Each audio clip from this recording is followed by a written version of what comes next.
Hey friends, this is Rebecca. Hey, and I just have a quick tutorial, kind of a demo for you today. As many of you may know, I have just recently gotten a entry-level 3D printer by Bamboo Lab, and I have been watching out here on Maker World, which Bamboo Lab is running. Maker World is where you can go to get all kinds of really cool models to print that other people have made, and they run very regular contests. And so right now they have a contest that was called OpenSCAD Master Challenge, and quite big rewards with this one as well. So anyway, these challenges are a lot of fun to go in and enter and just to see what other people have posted. But I have never heard of OpenSCAD, and so I went in and did some research on it, and so I just want to share that with you today. So some of you that do some 3D printing, you might find this interesting, today's video. But so OpenSCAD, it turns out, is an actual scripting language. You can go out here to openscad.org, and it's a scripting language where you can use code to create your model. And so this is just very, very cool. So instead of more of an artistic free form, kind of modeling program, this is actually just using code and patterns and just anyway, it's using code to generate the model. And even if you've never done any coding before, don't worry, it's actually very reasonable to understand, and I have just started going through the tutorial that they have. So you can go out here to the documentation and get to this tutorial, and it is really well put together. They go through how to just start off with just printing a simple cube, and then it goes from there. So you can mix and match different shapes to combine into really cool models. And so they go through several exercises in here to get you started. And it turns out OpenSCAD is super easy to download. It runs on a computer, so Windows, Linux, or Apple. And so it runs on a computer, and they've got the different software to download, and then their getting started tutorial is very straightforward. And so these commands, you've got a handful of shapes that you can create, and it will show you on the screen the model of that shape. And so make sure you definitely go through this tutorial. I've kind of worked my way through half of it so far. And then so once you install OpenSCAD, it will kind of look like this, to where we have our window where we can type in our code, and then over here you can preview what you have. And again, it is just really straightforward. And so well, let me just open up a new, and just to show you real quick, and of course definitely go through the tutorial because it walks you through all of this. But as you type in your code, you can go over here to this preview button, and it will show you what you've got. And of course it makes perfect sense, a cube of 10 units square, and so that you can go over here and take a look at all the dimensions of that and kind of get your self-oriented any direction that you want. And what makes this fun is a cube doesn't necessarily have to mean a cube. You can have different dimensions in here for the width, depth, and height. And then just test this in real time. You type in your new script and then preview it. And then if you don't have any syntax errors, let's see what I have.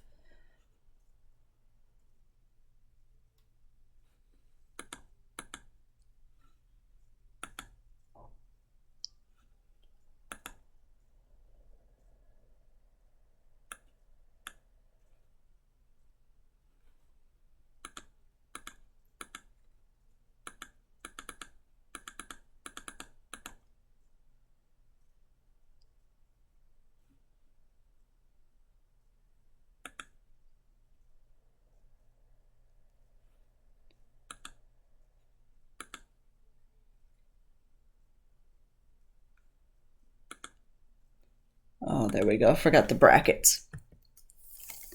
Yeah, so if you don't have any syntax errors that I had, then it will point it to you. But if you have some syntax errors, then of course you can work through those. But once you have your syntax correct, then we can go back over here and preview. And there we go. So a cube, if you give it different dimensions, it doesn't necessarily have to be a cube. But anyway, you can work with cubes, cylinders, spheres, and then the tutorial walks you through with how to, by default, it will line up at that 0, 0, 0 origin, but you can also get it to center it, which that makes it a little bit easier as you're adding object to object to keep them centered, and it gives you a good point of reference. And then these units are really kind of dimensionless, meaning that they don't necessarily represent any one measurement, inch versus centimeters, millimeters, so forth. So it's just relative to each other. But once you bring this script into Bamboo Studio, then I believe it's a 1-to-1 to millimeter. So anyway, the beauty of this particular software is you can use parameters, what they call parameters. So the point of this particular contest that's going on is to create it to where it's parameter driven, in that any user out there can change the parameters to get a whole new model. And so you can make things bigger or smaller and distort the shapes and so forth by changing the parameters. And so that's the beauty of a lot of these entries, to where you can go in and totally customize their model. So for instance, this particular one, changing the text of what you want to print out for this model, where it looks like it's coming up out of your desk to show you these words. And so just fascinating things that people have come up with. Well, I'm going to be posting one that's super, super simple because, again, I am just learning OpenSCAD. And so I have developed just a real quick script that creates like a frame. And so, again, make sure you go through the tutorial, because you will learn all these concepts as you go through the tutorial. But here, all I have done is I have taken the outer rectangle and an inner rectangle. So I'm subtracting the inner from the outer. So there is a command in here that you'll learn about in the tutorial that's a difference. And so basically I'm taking the difference of one cube from another. So it will take this starting cube, and then you're going to subtract the second cube. And instead of using actual numbers in here like we did before, I'm using a variable. And so then the beauty of that is you define your variables at the top of your script, and then the user can come in and very quickly change the entire program by just changing these numbers. And so for instance, if you wanted more of a square rectangle there with a 40 by 40, you can adjust that. And then if you like that square shape, but you want a thicker frame border, then you can come in and change that as well. So that's just the beauty of this parameterized or using variables to adjust what you want and need.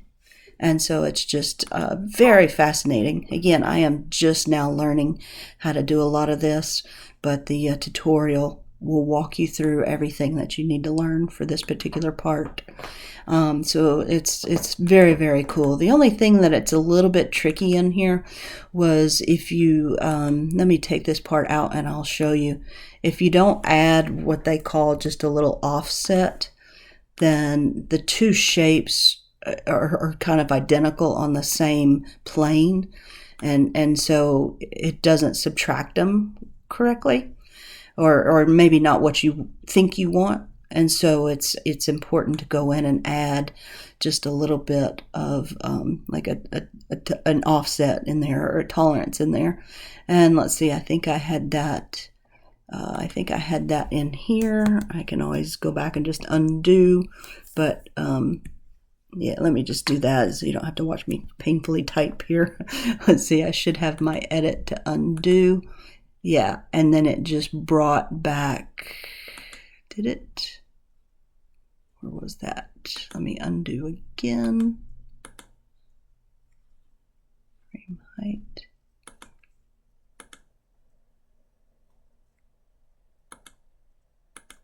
There we go. Had to undo several times there since I'd hit space and so forth and things like that. But anyway, so now I've got my a little bit of a buffer space in there. And again, that tutorial walks you through a little bit and the reasoning behind some of that. But that way my the one I'm subtracting is a bit taller than the original, and that way it subtracts all of it. It doesn't try to leave just one little tiny margin there.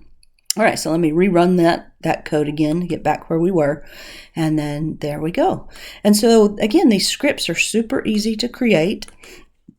Once you have your file just the way you want it and you've tested it here in this OpenSCAD, you save the script. It will save it with an SCAD extension on your file, and then you can just simply go to MakerMade and upload.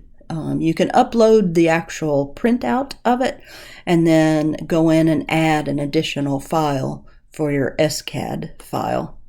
So I'm in the process of publishing that. And so again, all I did is I printed out a frame, and then I am also going to make sure I add my SCAD file in here whenever I upload this model and profile.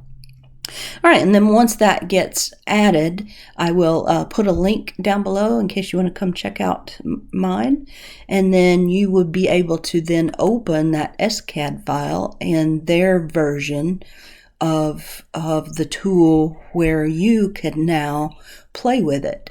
So again, those 4 variables that I had, now you can come in and make changes to yourself with this model very easily. You can see my original code there if you'd like, and then you can come in and make changes, and then you could go in and print your own little frame. Again, there's probably no practical purpose for this other than it's just fun, and learning new things is always very, very cool. And so this just gives myself the basic framework. Again, this took, maybe a day's worth of reading and learning and designing just this simple model. But now that I know the basics of what SCAD is and how it works, then I'm going to try to create something that's a little bit more, creative and clever. So it's just so cool, and it gives you a great foundation of, very, very cool models.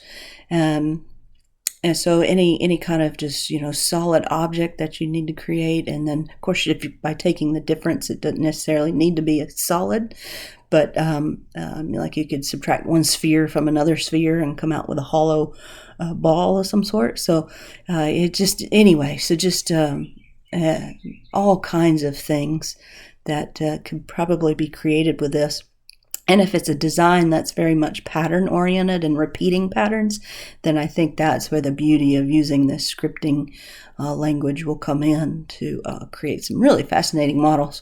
So again, with all that, I'm going to be out here just kind of exploring what other people have published in their contest, and I'll just have fun with this, and let me know if you try something of your own and if you've learned something really cool. I'd love to follow along.